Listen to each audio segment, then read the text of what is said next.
afternoon if you're in the Turkey or Moscow time zone. Good morning if you're in Canada or Argentina. I'm just calling out some names, and probably good night, well into the night if you're in Australia and sort of like, almost pre-bedtime. So thank you very much, whatever time it is, for making the time to be with us here this evening for what is the third in our series of Across Borders. I think that this is something that we at Feast are really proud of. We started it as a way because we wanted to celebrate our institutional members. We've had two programs to date. The first was with the Guild of New South Wales in Australia, and then with our good friends in Indonesia and Ayo Dongin. So we're delighted this time to be coming very close to home indeed with the Storytelling Association of Singapore, providing half of our 6 tellers and another 3 tellers. I'm not going to say any more about them. Otherwise, the people who are really going to do the work this evening, our MCs, will be very annoyed with me for stealing their thunder. But I would like to say we're particularly pleased because although we've only got 30 people at the moment, I think, actually online live, there are another almost 60, 65 people who've registered and who I presume will be queuing up to watch the recording of this later. And we want to give a particular shout out to our members from the Storytelling in Japan, our institutional members from Japan. It's great to see you here. And we are certainly hoping that sometime in the not too distant future, we'll be able to have an Across Borders with your good selves. So without further ado to me, yes, that came from there is from Mindy, who is going to be the MC on behalf of the Storytelling Association Singapore, the SAS, and speaking on behalf of our broader Feast membership, I'm also going to ask Ambu Javali, who's going to be co-emceeing with her. And finally, I should not forget to mention Lavanya Prasad, who's done a fantastic job in terms of coordinating this and setting it up, but due to life getting in the way, is unable to be here tonight, which is why I am actually standing in really in her place. So without further ado, over to Mindy and to Ambuja. Yes. A very, very, very, very good morning, good afternoon, good evening to everyone connecting from different parts of the universe. It's always nice to start with the senior most voice of Feast, and we are hoping to inherit a little bit of it today. We welcome you all to listen to the inherited voices today across the borders.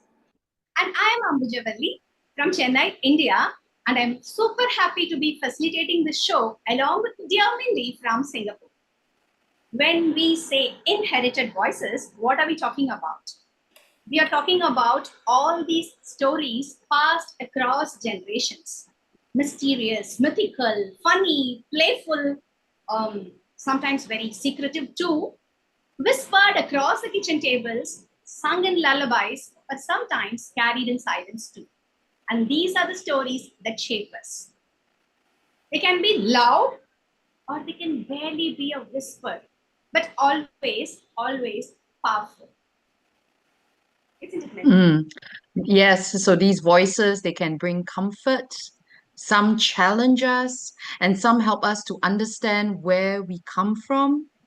And tonight, ladies and gentlemen, we get to listen to these voices. Well, but before we get to listen to those voices, we have 2 important house rules. No, not rules, 2 requests. Please stay on mute. Unmute at the end to share your questions and thoughts. It would be wise to not type anything in the chat because the eyes of the storytellers would be tempted to look at the message.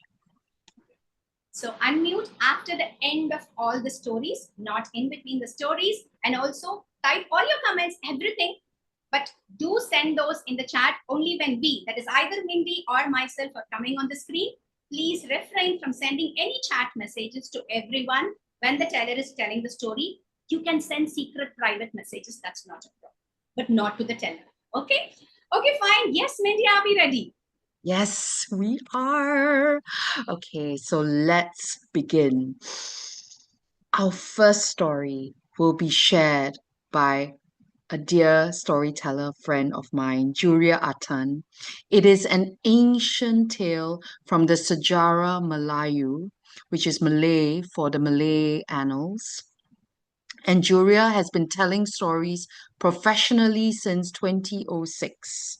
She has told stories and facilitated storytelling workshops to various age groups. So you're in for a treat. Juriah, please. Thank you, Mindy and Ambu. Yes, right. Raja Suran was a powerful king in Kalinga, India.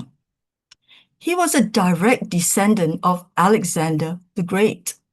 And true to his ancestry, he wanted to be the most powerful ruler of the world.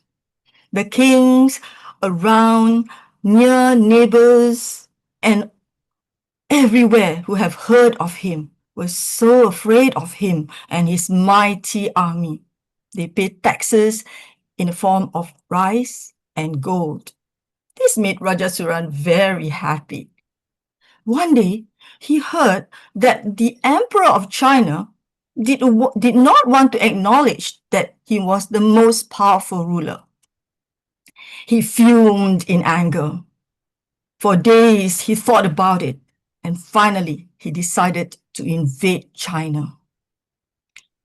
He got his army ready. Countless well-trained soldiers, weapons, horses, and elephants. They were all ready to go. However, Raja Suran had a problem. He did not know where China was. Well, fortunately, or unfortunately, there was no GPS then. And so he thought, China must be in the south.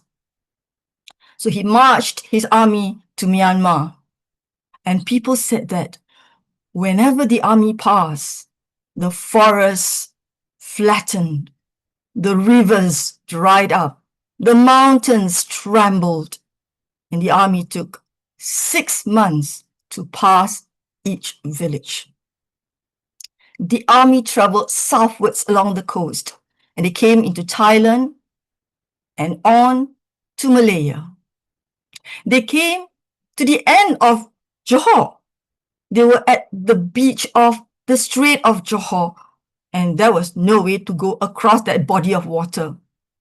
They saw land ahead, and so they paused to build boats to ferry them across. Now, that took a bit of time, and Raja Suran was impatient. He paced up and down and up and down and muttered to himself, when will I ever reach China? When will I be able to teach that arrogant emperor of China not to disrespect me? Finally, they arrived in Temasek, and they marched on southward. Well, it was not long before they realized they have come to the end of the island. There was the southern sea. Raja Suran realized that in order to reach China, they would have to travel by sea. And so he ordered his army to build ships, big, strong ships. Meanwhile, he also sent some of the soldiers to ask around for direction to China. That evening, some of the soldiers saw some Malay fishermen. They were getting ready to go out to sea. And when the questions was asked, the Malay fishermen looked at each other and said, "Di mana negara China? Kami tak tahu. Kami tak pernah pergi ke sana. Where is China? We don't know. We have never been there." And so they went back empty-handed. Meanwhile, the advance of the army and Raja Suran's intention to invade China did not stay a secret. Traders spread the news like wildfire. And finally, the Emperor of China heard about it. Well, he knew Rajasuran had a mighty army compared to none. And so in panic, he called all his ministers for a meeting. 怎么办？我们要阻止他。What to do? What should we do? We have to stop him. The ministers thought about it day after day after day, but they could not find a solution. When they were about to give up, the chief minister suddenly burst out laughing. They all stared at him in disbelief. 我知道, he said. And so he bowed down to the emperor and whispered in his ear. And slowly, a smile began to spread across the emperor's face. And soon, the emperor was laughing too. And he said, 好,继续. Good, carry on. The next day, the chief minister went to the harbor. He found a ship, the oldest he could find, with one plank and sails yellow with age. It was hardly seaworthy. The other ministers looked at the chief minister and were very puzzled. Next, the chief minister recruited some sailors. Some were so old they could hardly walk and had to be carried on board. Next, he asked for mature fruit trees to be uprooted and planted into pots and brought onto deck. And lastly, he asked every family in China to send their sewing needles to the palace. The next day, there were piles and piles of sewing needle in the courtyard, and the servants were asked to choose the rustiest of them and pack them into bags. In the end, they managed to get 50 bags of rusty needle, and they asked the chief minister, can we throw these away? Throw? No, no, no. Put them on board. Finally, the ship was ready to sail. They set sail for Temasek. And all around, the Chinese people looked at each other and were convinced that the emperor and the chief minister had gone crazy. How could they stop a powerful army with these old things? When they got to Temasek, Rajasuran and his army were still there. When they saw the old ship, the old grandfathers on board, and the mature fruit trees, they couldn't stop laughing. Rajasuran asked them, where did you come from? And the oldest of the sailors said, we came from China. When we started on our journey, we were strong young men, and we carried a cargo of fruit seeds and iron rods. The journey took so long that by now we are old. And look, the seeds have grown into mature trees, and the iron rod has been rusted down to the size of needles. Rajasuran stared at the rusty needles. He thought, if China is that far away, by the time my army reached there, they'd be old men, too old to fight. And I would be an old man too. This is not worth it. And so he ordered his army back to Kalinga. And that was how China was saved. But that was not the end of the story. Rajasuran had a dream. He dreamt of a kingdom under the southern sea. And so he ordered for a glass box big enough and strong enough to send him down to the bottom of the southern sea. There he met the king of the sea and married the princess. They lived happily for many years and had 3 sons. One day, Rajasuran was homesick. He wanted to go back on land, and he asked permission from his father-in-law. His father-in-law agreed to let him go back, but on one condition: he cannot bring his wife and sons. But he also promised that when his sons are grown, they will go on land and become kings. And that was how his third son, Sang Sapurba, became the king of Palembang, and he had a son named Sang Nila Utama. And Sang Nila Utama returned to Temasek many years later and renamed it Singapura, or Lion City. But that, as they say, is another story. Thank you. Thank you, Juriah. What an apt story to start this showcase, the collaboration between Storytelling Association Singapore and Feast. Well, it was lovely listening to the different voices in your story, the 3 different languages, Mandarin, Malay, and English. It was so nice listening to those voices. And what a king Raja Suran was, right? So good that he chose not to become old by traveling all the way to China, and he decided to get married to the business the princess, and bear children and go on with his life. Thanks for that story, Juriah. Thanks again for that lovely start. You're most welcome. Thank you, Juriah. And this story, actually, this mysterious, mythical underwater story is also deeply symbolic of where we come from, where we are, and where we are going to. Well, from that historical myth underwater story, let's move on to the story of a 4-legged and few 2-legged creatures also with a far more fiery reputation. And this story tells us the inherited voices comes in all shapes, all sizes, and all species too. And to tell this story, we have a bilingual storyteller, an archaeologist, and a museum helper all the way from Argentina. And what is even more special, she is a silent pillar of support to Feast, the great technical backup for us. So even now, she's holding her hand. She wants to do the Zoom checking, okay? And we have to tell her, you want to tell her, Anabelle, it's okay. We'll take care of Zoom tech. You need not do it. So that is Anabelle, and her contribution to Feast is tremendous towards video editing and all the tech that she does. Thank you, Anabelle. And we are waiting to listen to the story of the Devil's Helper. Thank you, Ambu, for the introduction.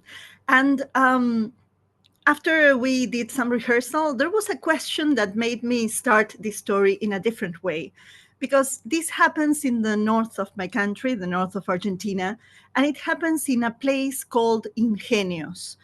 Ingenio in Spanish is a word that, if you ever listen to it, it means wit, or it means being smart. But when you're speaking to the north of the country's people, or you're speaking to migrants that come here from those places, I'm in Buenos Aires right now, Ingenio is not only being smart or having wits, but also it speaks of a place linked to sugar production. Ingenios in the north of my country are sugar mills, sugar plantations, and sometimes sugarcane factories. And so whenever you mention this in the north, usually you're not speaking about, being smart, but usually of the relationships between patrones, owners, and the workers there, and the hard work that happens there. Because since the 1880s, actually since the 1830s, sugarcane factories, sugar mills, ingenios appeared in these territories of the north, and they started bringing workers from all around. Indigenous workers that, because of being indigenous, were undocumented, migrant workers, poor migrants, many people worked all the time there. The conditions were not very good, but the work was needed and the pay even more. So if you did not like the conditions, you had the door to leave. But that was not what was happening. People would stay there, perhaps working the whole season, 3 months, and you would not get paid at that time on like every week or every 15 days or every month, but you would wait until the end of the time of those 3 months to get paid. And in the meantime, you lived in the ingenio, in the sugar mill, and you would spend inside the stores there, and well, everything was more expensive. And by the end, they would subtract what you were going to be paid from what you had spent in there. That was called the long account. So I'm putting this background because sometimes people would protest. There were people hiding, looking for jobs, desperate people, but there were also people that had a sense of justice, and they would say, hey, these are not good working conditions, or this is too expensive, or, I'm going to leave. And as I was telling you, the patron would say, the door is there. But if they were not offering you the door, there were other means of controlling you. Because usually in the ingenios, people would speak of the patrones, these owners, having usually a familiar. A familiar in the north, in the ingenios, is what we would translate as a devil's helper. Usually it's a very darker than black being, in the shape perhaps of a dog, a very large dog, which doesn't bark or growl. You just see the darkness of it walking by the side of these patrones when they are like prowling the mills. And at the same time, in certain nights, especially when there was someone that was too uppity, upright, protesting out loud, dogs would start barking, and at one point they would fall silence. And then, in the absolute silence of the night, no growl, no bark. But on the other day, in the morning, you would not find the remains of the person that was protesting. You would perhaps find the clothing torn, some evidence of blood, some things that they had that were typical of them thrown away, and that was it. No body, no grave. And they had not run away. There are some testimonies of big workers, workers that were in charge of other workers, that would say that if you were rebelling, these owners would send you to what in Spanish we call the trapiche, which is the place in which you grind the sugarcane factory, the produce. And sometimes the sugar was enriched with muscle and bones of someone. I'm not inviting you to taste that or to even go there. But what usually people would say was, it was el familiar. It was el familiar. So there were no ways of facing the familiar, because this was kin of the devil. This was usually a pact in between the patron for riches and abundance, and in exchange of his soul when he died and his riches when he died. Although the families that were the owners of these ingenios, they are still alive and they are very thriving yet. So they might, who knows, they might still have familiares over there, or the pact is going on. But what we know is that in the 19th century, some brave guys that knew of these situations, they might go to the sugarcane factories and mills, the ingenios, and they would carry a blessed dagger, perhaps a blessed knife, something with a cross, something that they had taken to church, just to protect themselves. And if perhaps they were protesting, and if perhaps the dog started barking, and in the middle of the darkness, silence, well, there are sayings of one of them, a very brave one, facing the familiar in the undergrounds of the ingenios, fighting and fighting in the dawn, until the rooster crowed at 5 a.m, and that was when he was saved. In between the blessed dagger and the rooster crowing, the devil had no hold on him. And the saying says that since he was able to face the familiar, the patron, the only thing he had to deal with him was to give him gold and riches and, send him off. And you never saw him again either. And this might be a tradition that is still told in the North and in the ingenios, except that not only in the 19th century, but in the 20th century, this story carried on. So we jump a little bit in time to 1975, 1976, when the last military coup happened in Argentina. We had several. We are actually familiar with many of those. And in 1976, there were many protests in one of the most important sugar ingenios in the country, which is still important nowadays. They produce sugar and paper. At that time, mechanization, factory procedures were happening, and workers were asking for better conditions, including the doctor that lived in the town surrounding the ingenio, because by this time you did not live inside the ingenio, but you had like whole towns. And the protests reached a point in which there were no dogs barking, there was no growling, but suddenly there was a series of blackouts that happened, and we can even date them. This happened in between the 20th and the 27th of July of 1976. Blackouts all around in different neighborhoods, in different towns surrounding the ingenio. And the protesters, the doctor, his family, some workers, they suddenly weren't there anymore. Some people say that the police, the army, and the frontiers guards came on vans belonging to the ingenio, and they took them away. 400 people were taken away that night, those nights. And some of them were released, but 33 still remain disappeared. Not living, not dead, no body to bury. Nothing remains except their memories. And people still say that it's the familiar.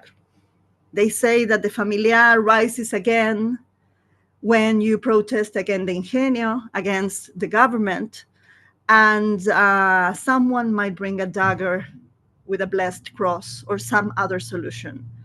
But they still keep on saying the memories and the names of the ones that were disappeared. And I'm going to say that some stories not only are traditional, but some traditional stories become ways of saying what many don't dare to say aloud. The familiar is still living, and people are still keeping on the names of everyone that is gone. Thank you. Thank you so much, Anabelle. That is Thank you. such a very vivid, gripping account of what you shared. I mean, I feel that it's a story that needs to be told and it cannot be forgotten, and that it's set in such a historical time, but it's still so present, and it's up to us to tell those stories, those voices that were lost and that we know about, right, inherit. So thank you. Please keep telling that over Thank and you. over again. I'm only going to say that this story, many people tell it to me that have been workers there. Mm. So that's why when Inherited Voices was the theme, I said, Yes. okay, so this is still alive. Thank you. Thank you for keeping it alive. And the next story is by another good friend of mine, Anamika. She inherited this story from her grandmother. Don't tell anyone. Who would tell the story to her as a form of bribe from, well, her grandmother would want her to cook a new dish or recipe, and she would pay Anamika with a story. Now, well, good for you, Anamika, because now she is an educator who works with children in schools, libraries, and festivals, both locally and internationally. See what your grandmother's story can do. She's also the president of Storytelling Association Singapore and a professional member of Feast. So without further ado, Anamika, please. Hi, everyone. Let me take you to a village, a small village, a place where everyone stayed close by and gossip traveled faster than the wind. Now, in this village, there lived a man named Ramu. Now, Ramu was an honest man He was poor, but he worked hard and he would always be ready to help people. He was very kind. Now he had just one dream to be not rich, not famous, but just to have chicken. Chicken on his plate. Nice, spiced up roasted chicken, a bit of salt, bit of garlic, and meat so tender that it comes off the bone. Now, chicken was all he wanted to eat and dreamed of it. But it was not cheap, you see. And so he had to save. He saved for weeks and months. Any coin he could, he saved it. He wouldn't buy any sweets to eat. He would not even buy new clothes. He would just mend his clothes, save the money. Now this Ramu, he had a wife too. Now she was beautiful, Leela. Oh, she was so beautiful and she was such a good cook and quick with her hands too. But people say she was very bored. And so she found things to entertain herself. One in particular, his name was Vikram. Now Vikram was a tall, young, strong man. And he somehow conveniently was always around when Ramu wasn't. And he knew the right things to say. Oh, they were in love. But it was a secret. Now, after a few months of saving, finally, Ramu had a fat chicken in his hands. Oh, he took it home and he said, Leela, today we're going to eat like royalty. Cook it nice, roast it, and get it ready for dinner. And he handed it over to Leela. Yes, said Leela. Of course, Ramu, I'll cook it. And Ramu went off. Now, Leela cooked, cleaned, and then cooked it. And the aroma. Wow. Vikram walked in. What are you cooking? He asked. Oh, smells good. Oh, it's Ramu. He finally got his chicken. So I'm cooking it for him. A whole chicken? Who makes a whole chicken and doesn't share, right? I mean, he's not going to eat the whole thing, is he? Thoda sa, huh? Just a bit. Chaklu, just to taste it. I know you're a good cook. Just to taste it. Thoda sa. And she agreed. And he ate a bit. And a bit. And a bit more. And before she knew it, the whole chicken was gone. Oh, what am I going to do now? Vikram said, don't worry. I know you'll think of something. You are really clever, Leela. And just like the chicken, he was gone. Now, Ramu came home and he said, dinner? And all he saw on the table was a small bowl of rice and some vegetables. And he said, chicken kai? Where's the chicken? And she said, huh? Chicken? What chicken? No, you've been working too hard. You see, now you're dreaming of a chicken. There's no chicken in the house. Eat your food. Huh? Ramu was confused. Am I going mad? Is that true? And he started muttering to himself. He went out and sat on a rock just next to his home. And he looked, and people looked at him, and they saw a very confused person. But Ramu being Ramu, he started to save again. Weeks, months went by, and he had his chicken again. But this time he was clever. He thought maybe someone had taken his chicken from him when he didn't realize it. And so he put it in a sack and he hid it, and he took it home and quietly gave it to Leela and said, this time, cook it with all your love, okay? I'm just going out for a minute. When I come back, you better have it cooked, nice, roasted, okay? And she said, yes, of course, I'll cook it for you. And she started to cook. And you know what? Of course, Vikram was there. And he said, Thoda sa, just a bit, I'll just eat a bit. ठीक है, थोड़ा सा ही खाना, okay? Just a bit, not like last time. Yes. And he ate, and he ate, and he ate, and he ate, and he ate the whole thing. And he said, it was so delicious, so delicious. You're such a good cook. And off he went.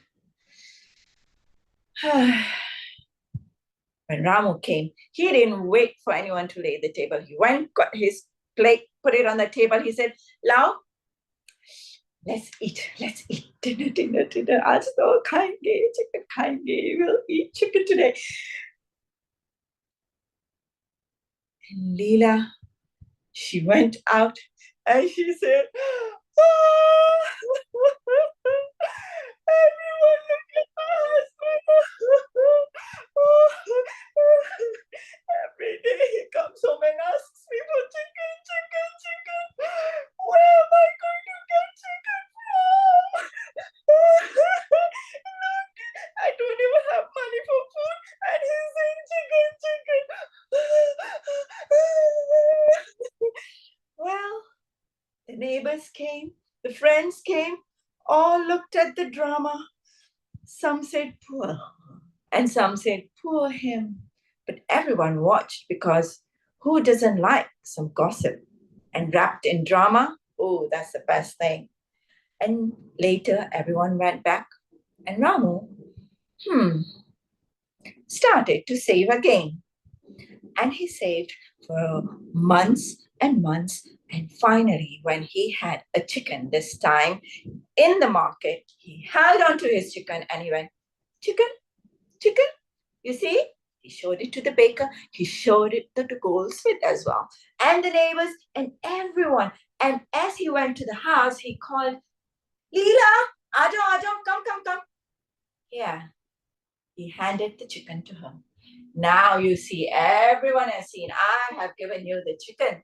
ठीक है, देख लिया ना? Everyone is looking. I'm not mad now. So please prepare it well. In fact, I've called a friend as well. So he will be joining us for dinner. Okay? I'm going for a bath now and get it ready soon. Bye. And he went off to take his bath and he was so happy. He was so happy because today he was going to have his chicken. And that's what you would think. But you see, Vikram did come by. And this time, Leela didn't even bother to ask him. He just ate it up and went off, gave her a flying kiss. And just then, his friend came and sat and was waiting for dinner.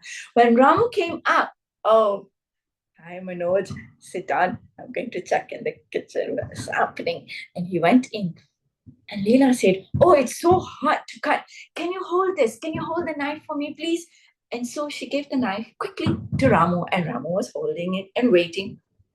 And she quickly ran outside to the friend and she said, oh, your friend has gone mad. Every day he's coming home and asking for chicken. And you know what? Actually, there's no chicken. And he just thinks that we're taking his chicken. Just be aware. And as she finished, Ramu came out. Where's the chicken? Where's the chicken? With eyes, blood red. And he said, where is the chicken? And the friend without even asking what's going on, he turned around and ran so fast as his legs could carry him. And when Rama looked at Leela looked at him and said, "Your friend, he took the whole chicken and he's running away." Well, Ramu, he was so desperate for his chicken, he held on to the knife and ran after him and said, ruk jao, wait, chicken, wait. And he ran after him, but it was raining and all his friend could see was Ramu with a knife running after him. And he ran and Ramu ran and he tried his best, but he fell down. Oh, and he was all drenched. And he came back drenched without any chicken. And when I asked my grandmother what happened, she said, well, some say that Ramu became a vegetarian. And some say that Vikram and Leela disappeared after that. And some say that Ramu had a new wife. But all she could tell me was, whenever there was an outrageous story being told in the village, they would all turn to each other and say, another man dreaming of chicken.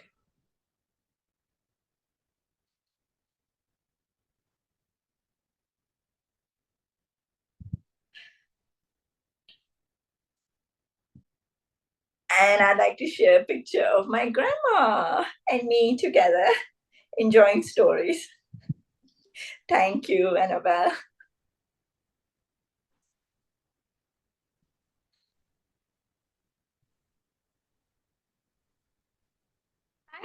Thank you for that lovely story, Anamika, and especially for that very cute picture of you and your grandma. So heartwarming to see. And I love the cheeky moments in your story. And it's not necessary that you have to mention the moments. Audience know what are those moments. So funny listening to that. Thanks for sharing that nice story. So now the world wants to know what happened to Ramu and Leela. What happened next? So that chicken was cooked to perfection, and so was the husband's trust also. Well, and this is a cautionary tale that gives us a warning to check for whom the chicken is cooked for. So thanks again, Anamika. Thank you.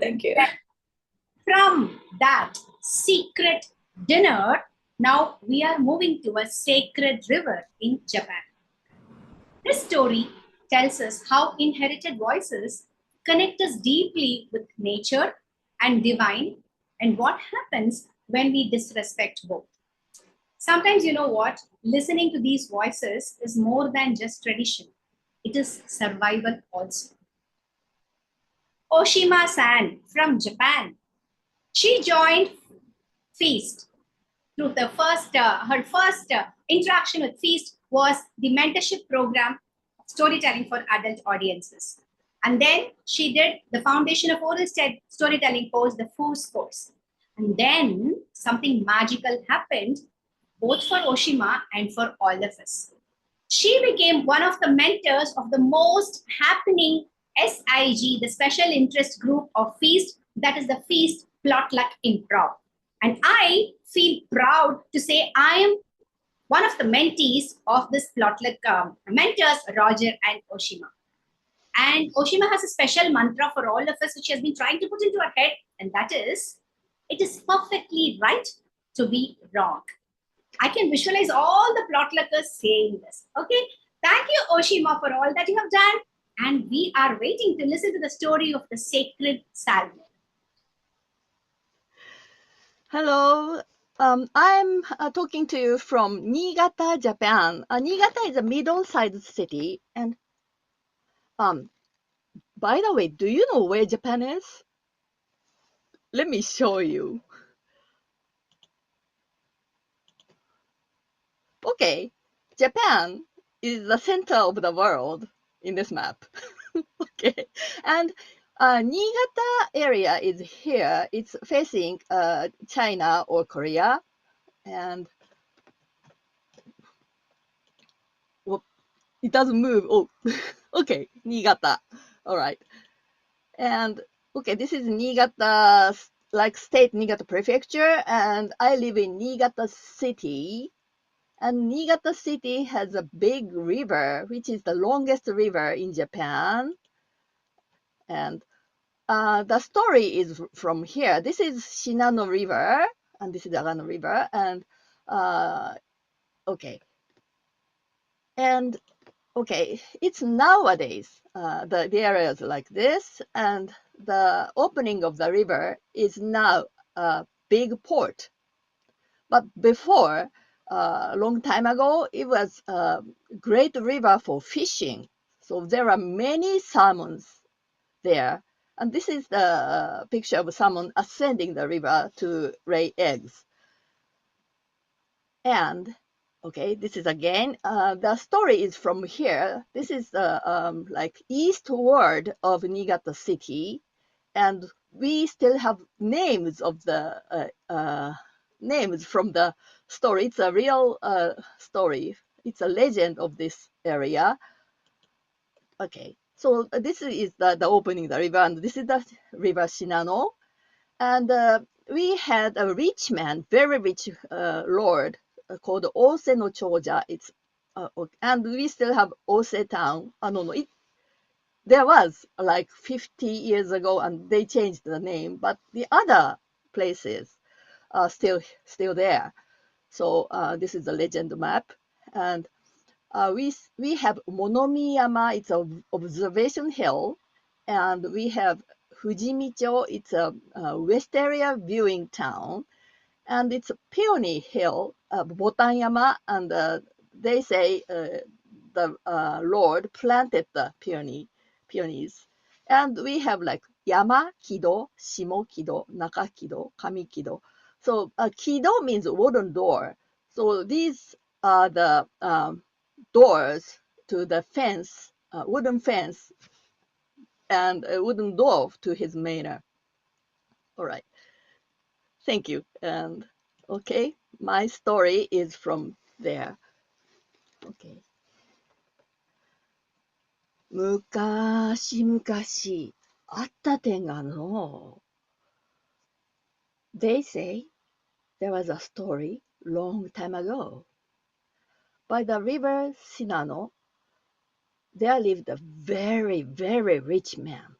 He ruled his territory, and his territory produced good rice, and his river had lots and lots of fish, many salmons. So the town was very prospered. And it was an autumn, beautiful day. And the Lord found there was no boat fishing in the river. So he asked the fisherman, why there are just few fishermen, and why there's no boat on the river? The chief fisherman said, okay, I'm just going home. It is November the 15th. You know, we are prohibited to fish at all. You know, it's the day that Osuke and Kosuke, the king and queen of the salmons, are ascending the river. And, you know, if you fish on that day, you get cursed, you may die. So, you know, I just had to quickly look over, nobody's there, and I'm going home. Lord, it's true, and you may hear the sound, voice of the announcing the ascent. Osuke, Kosuke, ima noboru, which means Osuke and Kosuke ascending the river. And if you hear, I'm sure some bad luck, very bad luck will happen. So please, let's have a break today.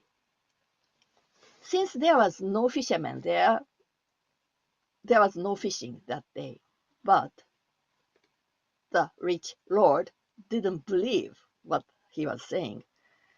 And the next year, he said, okay, we are going to fish on the November the 15th. Just forget about those stupid fish. They're just salmons. Oh, let's catch those salmons and maybe we can exhibit them. We can eat them, maybe. And he had his servant put up the platform to view the fishing. And on the November the 15th, fishermen had no choice, but they had to have their boat on the river and they cast a net. They had to cast a net. 1 hour has passed. No fish was caught. 2 hours, no fish. 3 hours, none at all. Lord, see what's happening? Yes, see, let's go home and, yeah, we have to go home, we will. And the fishermen all gone home. The Lord was so angry. Why no fish this beautiful autumn day? And he had sake, more sake, more sake, and just fell asleep. Then, I don't know, he doesn't know. Maybe it's the midnight. He heard somebody approaching him. It was an old woman with silver hair, and she had this voice with dignity. Hey, you Lord, you did quite a lot of work. You should rest well. She turned away and slowly walked toward the river. And the Lord heard something big was jumping into the river. Then suddenly he heard, Osuke, Kosuke, ima noboru. And the sound echoed in his head a lot. Osuke, Kosuke, ima noboru. Osuke, Kosuke, ima noboru. And big sound of many, many fish just swimming in the river. The next day, it was another good autumn day. Clear sky, gentle breeze. And the Lord was found dead. 息がポーンと裂けた. This is the story.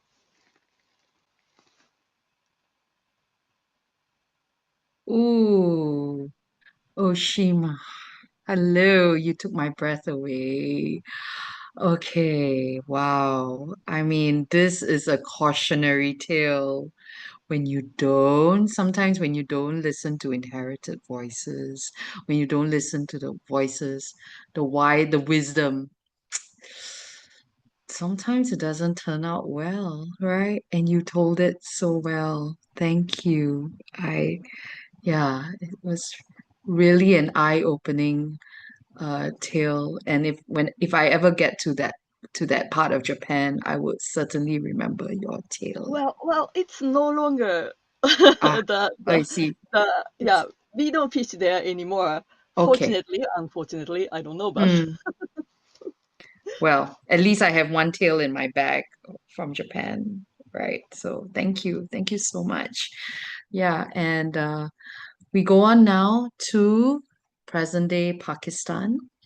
The next storyteller is another dear friend of mine, Nandini. And Nandini Nagpal is a storyteller. She's a counselor. She has counseled me, a mindfulness trainer or coach, and positive psychology practitioner in Singapore.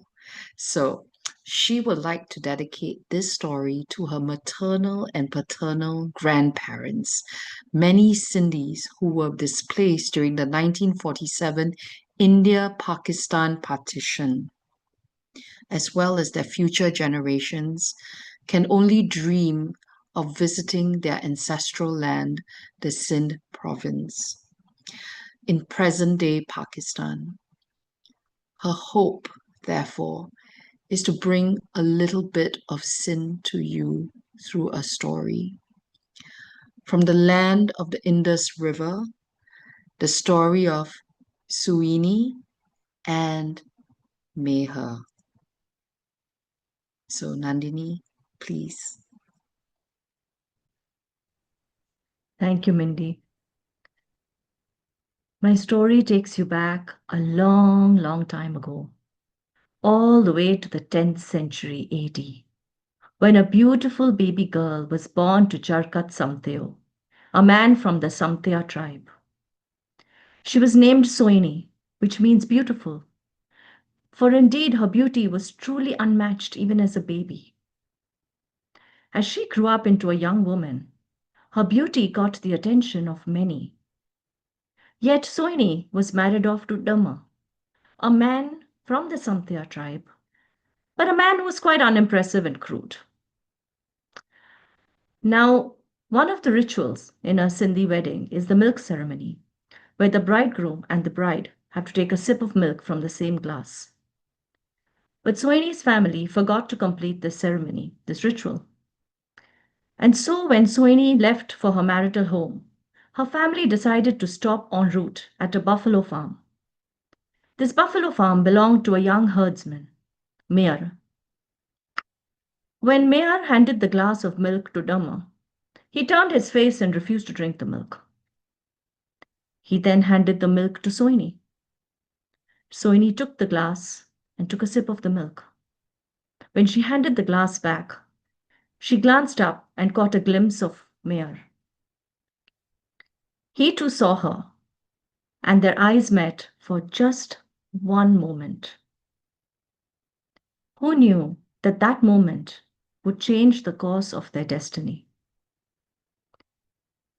As the wedding procession continued, Soini had left her heart behind with Meher. Now, when she reached her marital home on the other side of the Loan Odoro River, she completed all the welcome rituals as she was expected to. But that night, she refused to let Dhamma consummate their marriage. Dhamma shamed her and called her many, many names, many terrible names. But fortunately for her, from the following night onwards, Dhamma would fall asleep immediately after his dinner. And so by the time Soini would wind up all the household chores, he would be fast asleep snoring. Now on this side of the Loan Odoro River, Meher would spend his day looking after the cattle, and in the evenings he would play the flute. He couldn't stop thinking of Soini since the day their eyes had met. He pined for her from dawn to dusk. He knew that she could not be his, for she already belonged to another man. He knew she belonged to another tribe as well. But he just could not stop thinking about her. Soini too yearned for Meher. From morning till night, she could hardly focus on the household chores. She would spend hours daydreaming about him. As the days went by, she began to get very restless, especially in the evenings. When she could bear it no more, late one night, she removed her anklets and her bangles so as to not make any noise. She quietly tiptoed out of the house, picked up an earthen pot that was in the courtyard, and quietly walked to the banks of the river. Praying to Odero Lal, to the river god, to keep her safe, she plunged into the mighty river with the earthen pot. The earthen pot kept her afloat, prevented her from drowning. Somehow she managed to reach the other side of the river, and she climbed out and rushed towards Meher. Meher was overjoyed to see her, but he was also shocked. She was a married woman, and coming this way late at night to meet him would get her into a lot of trouble. But he really missed her.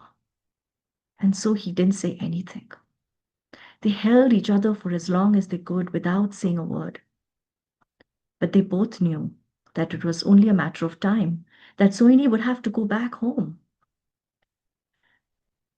Hesitatingly, she picked up the earthen pot and left back for her marital home.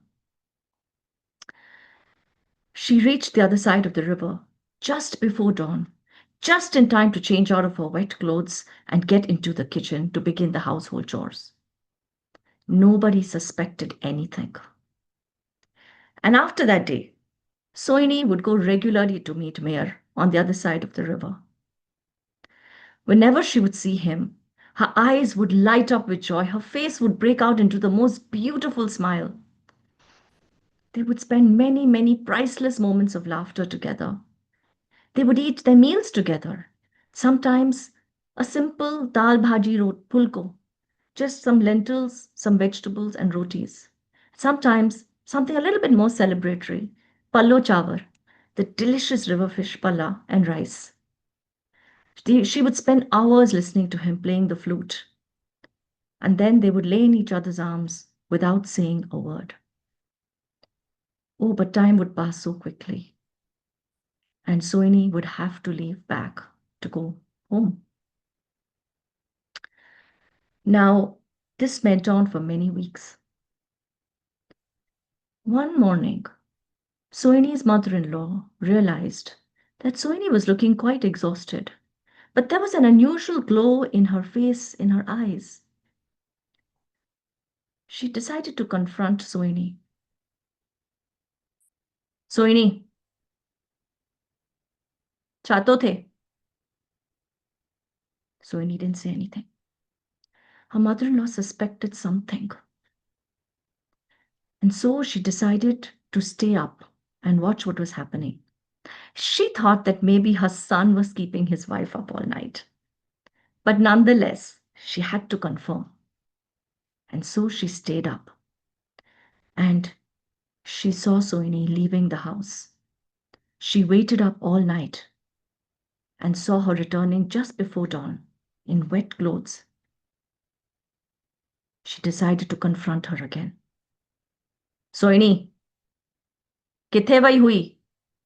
Heidi रात, सजी रात. Where did you go? All night. Where were you? Sohini candidly and fearlessly told her about her lover. Allah! Choti choy mui! Lakha lanatai mukaro kare ayya! What are you saying? You have shamed yourself. 100,000 curses on you, girl. She summoned the entire family. She was horrified. Sohini was chastised by not only her husband, but everyone at home. But yet that night, she left as usual, plunged into the river, and went to meet Mayor. Now, news of Sohini and Mayor's love spread to the entire community in a matter of days, and as they say, it became the talk of the town. Not able to take the shame on herself and her son and her family any longer, her mother-in-law decided to plot against her. She replaced the baked earthen pot that was in the courtyard with an unbaked one. That night, when Sohini left to meet Mayor and she plunged into the river, the unbaked earthen pot disintegrated just before she reached the banks on the other side. She screamed for help. She called out to Mayor. But it was too late. Sohini could not keep up with the mighty river. And so that night, she drowned. The local fishermen could only manage to pull out her dead body. When Mayor saw Sohini's body, his world crumbled in a matter of seconds. He fell to his knees, calling out to her to wake up.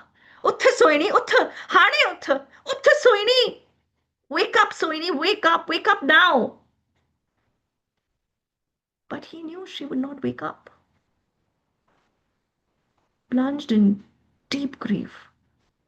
He lifted her body and buried it with his own hands. And today, if you go to the city of Shahdatpur in Sindh, you will find Sohini there. Here, she rests under a white granite tomb covered with a red and orange bandhani cloth. On the tomb, you will find an inscription in Sindhi. It is the musical composition Sur Sohini by the prominent Sindhi Sufi poet Shah Abdul Latif Bhitai. It is said that he came here and sang through the nights. Sohini's tomb is considered a shrine, and many people visit even today to pray for their love. Mayer was buried a few years later in a different part of Shahdatpur, in the midst of a crowded, busy marketplace.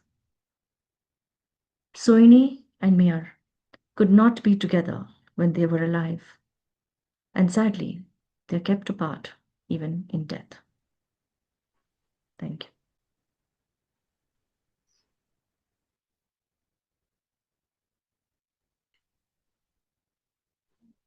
What a story, Nandini, and what a rendition.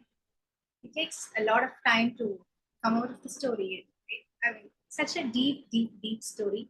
And thanks for, as you rightly said, most of us are not aware of Sindhi and, this, the place which was previously in India and now in present day Pakistan, and it has such a beautiful legend. So thanks for sharing that bit of history with us. Thank you so much. So this also shows the silent tombs speak much louder than words about the human complexities, the complexities between the human relationships, and also the enduring marks that they leave on us, right? So these inherited voices carry the weight of those heavy, heavy heartbreaks. Thanks again, Nandini. Thanks for that. So, as I told, it's a little difficult to come out of the story, but from that heavy story of love and loss, let us lighten up a little bit by listening to a story of faith, family, and a few surprise traits too. Sometimes the riches, most of the time, the riches are not actually what we trade, but how we trust the journey. And to tell the story, we have Cem Alfar from Istanbul. He's inspired by Hoja Nasruddin and Rumi, and so we know how his stories are. An avid hiker himself, he has a feather on his cap, and he also put a feather on feast cap by organizing the very first hiking adventure in the Lycian Way. He also organized a cultural storytelling in the amphitheaters on the coast of the Mediterranean in South Turkey. Not only that, he was one of the brains behind Feast Games nights that used to happen before. Cem, I know you are holding on, you're trying to break. So we ask you, please come and break the silence of the Varans. Thank you, Ambuja.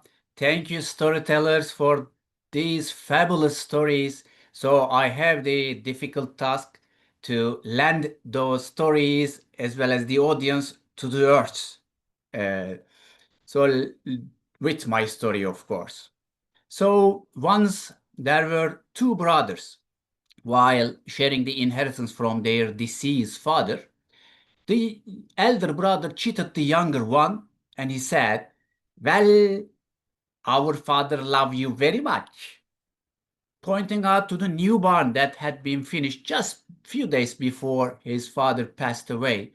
"You can take the new barn. I can take the old shabby one. As for the animals, let them wait coming down from the mountain, enter whichever barn they like." So by the evening, the cows are swinging and swaying, their bells are ringing, jingling, and the goats and lambs are jumping joyfully down the mountains. They went to the old barn, the barn that they used to. A skinny, puny, ill calf who came last also wanted to enter the old barn, but it was so full. He first nudged with his horns, then he turned around, he rubbed with his ass to take some more place. None of them moved, so he he walked slowly to the new barn. Young brother said, Kısmet. That means it's God will.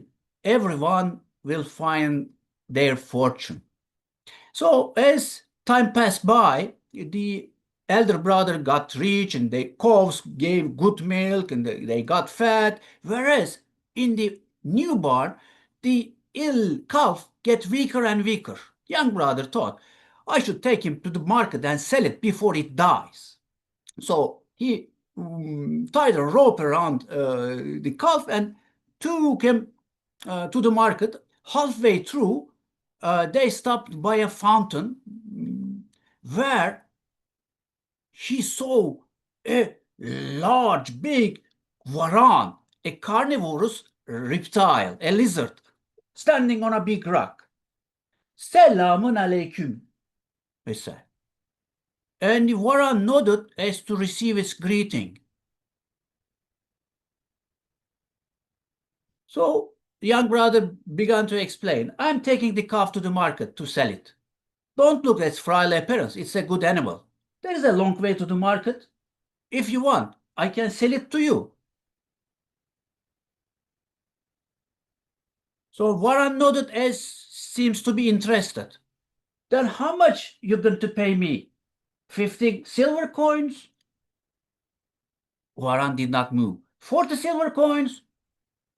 No movements at all. So at the end it nodded and they agreed on a price. Are you going to pay my money up front then? No moment.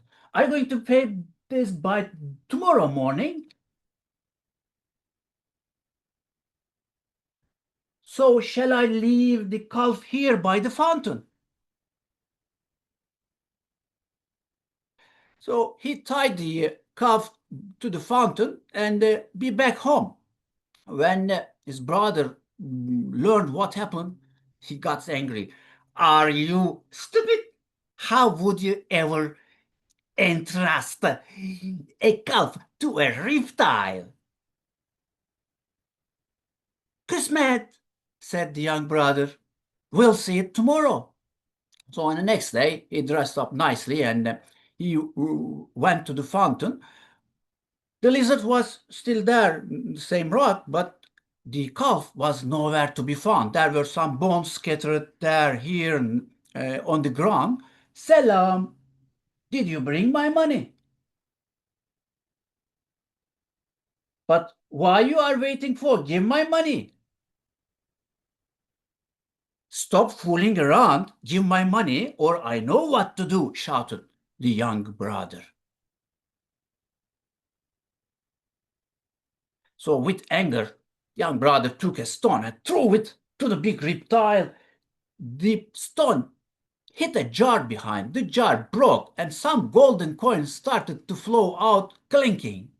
He collected all the gold and back home, and his brother was very surprised. Did he pay that for this skinny, feeble calf? Kısmet, said the young brother. So the great brother thought, I have to take also all whole herd and sell it to the Varan. It's a one-time, lifetime opportunity. And early on the blessed Friday morning, he let the herd out on the road, went to the fountain. The reptile was still standing there and said, Selamun aleyküm, peace be upon you. You buy animals, don't you?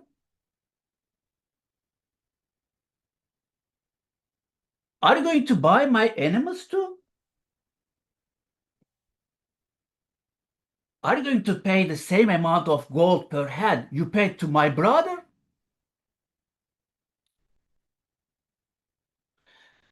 So I suppose you're going to pay my money tomorrow morning then, and I have to leave the herd here by the fountain. So he left the herd by the fountain and he was lost in his dreams. With this money, I can buy The land's here, over there, in the village, across the... But how I am going to carry that much gold? He went straight to the town. He climbed up to the minaret, and he addressed to the people who had gathered there for Friday prayer. Hey, people, I'm going to rent your donkeys. I'm going to pay you double the daily wage. So all the donkeys of the town gathered at the courtyard of the mosque, except for Nasreddin's donkey, because he had already lost it. So he tied them to each other and took them home, and with the army of donkeys, he just found the reptile was there, but the herd was nowhere to be found. It had been given a feast to all animals of the forest. So, give my money. I'm here. Come on. So why are you waiting for? There is a long way to go, and I have to load everything on the donkeys. But what are you doing? Are you kidding me? So suddenly a great anger took over him, and just as he was about to bend and reach the stones, a curious thought made him stop. What? An animal who ate the whole herd overnight do to me?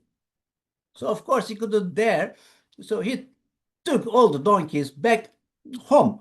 While seeing his brother coming with a remorseful face, young brother asked, "Hey, brother, what happened? Why you came home with empty-handed?"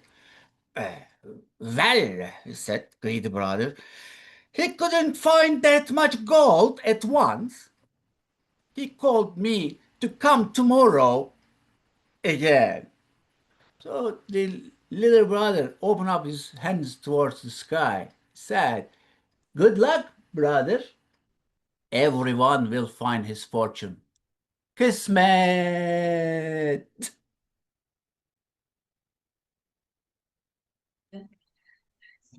Kismet. Wow, Cem. I must say you make a darn good a reptile look really impressive. Well, can you do that face again? Like, oh my God. That poor reptile had no idea what was happening. Yeah, thank you. Thank you, Cem. That was really a fun story to do. And yeah, well, Kismet, right? Is that how you say it? Kismet? Kismet. Hey, there we go. Yeah, may we always remember that special, Yeah. special term. So thank you, Cem. Yeah, Mm. and also what a beautiful story to end also. No, all six stories, different voices. So we had six storytellers, six stories, all were narrated in English, but we heard six different voices. So what a That's right. beautiful journey it was, isn't it, Mindy?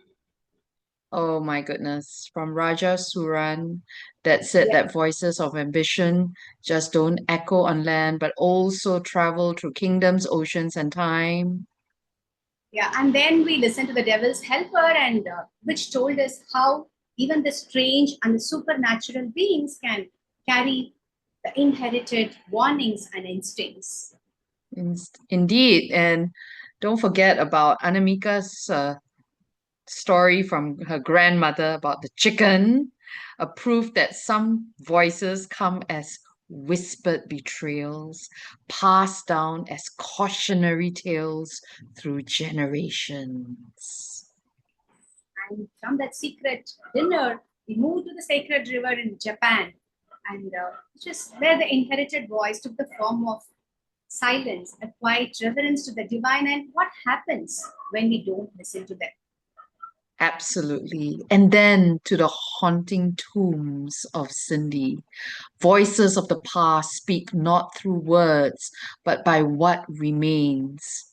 A love story carved in stone. And then finally, we listen to the story of the two brothers in the silence of the Varan, where we got to know the inherited voices. The most powerful voice is that of faith, humility, and hard-earned wisdom. Across continents, creatures, choices, these stories show us how inherited voices come in many, many forms. Some are spoken, some are sung, some are buried, and some swim across sacred rivers. Right? Thank you. Thank you, everybody here, for so much for being with us. Yeah, Thank for you. sharing all those beautiful stories. A big round of applause to all the tellers. So we have all the tellers on screen. So now it is photo time. So let's have a good big smile on our faces. 1, 2, and here we go. Yes. Thank you. So that brings us to the end of this third institutional showcase. So now we are opening up to the audience for questions and reflections. And yes, our senior most voice is already here. Over to you, Roger. But yes, as I say, I think this is a very perhaps the most serious collection of stories that I can remember us putting together in a swap, not just in the across borders programs. So I thought there was so much there for us to be engaged by and take away, and perhaps that's why these stories have lasted, and perhaps why they mean so much to the tellers too. I sense a very strong sense of connection from each of the tellers. So thank you very much. And yeah, and a special thanks to Kiran for taking care of the Zoom, and to our dear Lavanya Prasad for coordinating it so well. This story. Though she couldn't be here today, all the work behind is because of her. Yeah, there is quite a lot of work that actually goes into this, in terms of coordinating schedules, getting the group. I thought again you put this together beautifully. The flow of the sequence, and also hats off to both Mindy and Ambu for that beautiful conclusion that you had put together there, and how you kind of summarize flowing from one story to the other at the end. These things don't happen by chance. There's a lot of very careful planning goes into that, and we appreciate that. In unlike perhaps when we the normal story swaps that we do, if there is such a thing as a normal story swap, which we rely on serendipity to put those together. Whereas this has been much more carefully curated. Though, who actually put the program together? Was it the tellers who decided on the sequence, or how did that happen? I think Jiva also must thank Jiva for sitting in and giving advice about what could come first. And Yeah. so yeah, she did. And Ambu had also these ideas that I just thought it was fantastic. So it just all came together, Yeah.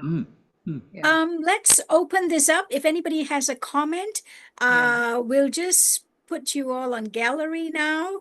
And yeah. Storytellers love comments, love. So please give love. Yeah. Yeah. Thank you, Shilpa. I just wanted to say I'm very, very new to this world, and I have learned so much more today. And I just wondered from Anamika if you and your beautiful grandma would allow me to tell this story at some point, because I absolutely loved it.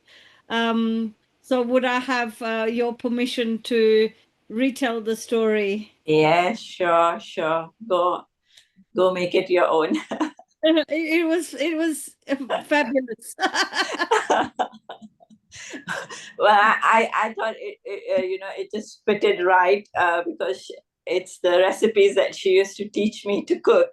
So I was like, okay, this is a story I need to do. Yeah. It took me back to a lot of memories, so it was lovely. Yeah, thank you. Maybe we should think. Oh God, forgive me for saying this, but we need to have another anthology of food stories as we're feast. I think so. Yes. Yeah. Well, I have that would- watched, yeah, I've watched the progress from, a couple of rehearsals to tonight, and each one of you shone like brilliant diamonds. Every one of you. Thank you. Thank you. Fabulous, fabulous. I mean, it's all thanks to good feedback, I guess. So once again, can I give a big thank you to our two MCs and to our six tellers for the sheer diversity of their telling and showing that story voices, whether they are inherited from hundreds of years ago or even just in the more recent past from the 1970s onwards, are still speaking as loudly and as freshly as they have ever done. Thank you so much, everybody. Take care, everyone. Thank you. Thank you, everyone. Thank you. Bye. Good night.